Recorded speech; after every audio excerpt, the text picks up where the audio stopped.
A small Scottish-themed end-to-end layout set in the 1930s and modelled in O-gauge. This layout featured in the March 2018 edition of Hornby magazine.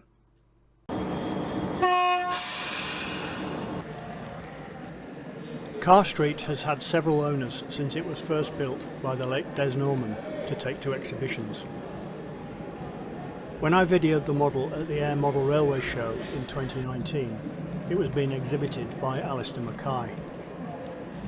Previous to that, Charlie Weir had made extensive changes to the original 8-foot by 2-foot layout.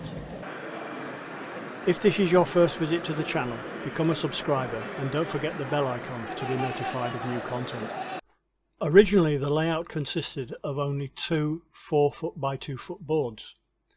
Charlie decided to add another storage yard at the left-hand end of the layout, incorporating a 3-road traverser.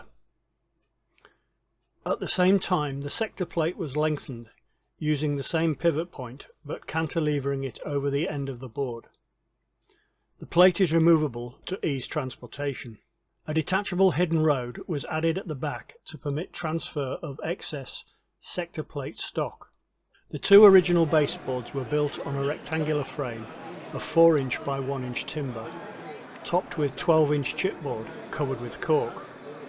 The boards are heavy but provide silent running and are stable. The new storage yard is built from 12mm plywood, with the traverser deck mounted on extending steel draw runners and edged with 25mm aluminium angle. The track on the original boards is hand-built using copper-clad sleepers. The new board uses Pico track. Points are electrically operated with Fulgur X motors interlocked with their tandem point. Control is analog DC using the original H&M power pack, providing power for the point motors and uncoupling magnets. Trains are operated using an AMR handheld controller to provide excellent slow running. Three sides of the layout are 8-inch high blind arch retaining walls constructed from embossed colour card kits manufactured by Townsend. Although originally intended for 4mm, they don't look out of place. The 2-storey warehouse was built by Des from hardboard with reinforced corners. The window frames are cast white metal and the walls surfaced with brick embossed plastic sheet suitably painted. The building is open at the rear and contains the layout controls.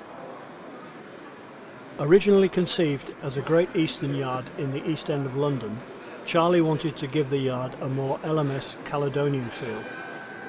The signal box was replaced with a typical Caledonian Southern District wooden box.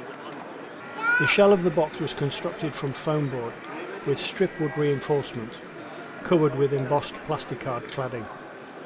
A semaphore signal controls the exit from the yard and is a typical Caledonian lattice post lower quadrant design.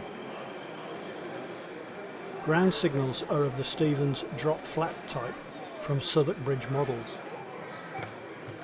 All signals are mechanically operated from ratio levers in the control panel through steel rods connected by model aircraft nylon clevises and cranks. Stock is all kit built. My thanks to Alistair for the information. To view some of my other content, click on a playlist. Don't forget to subscribe and I'll see you there.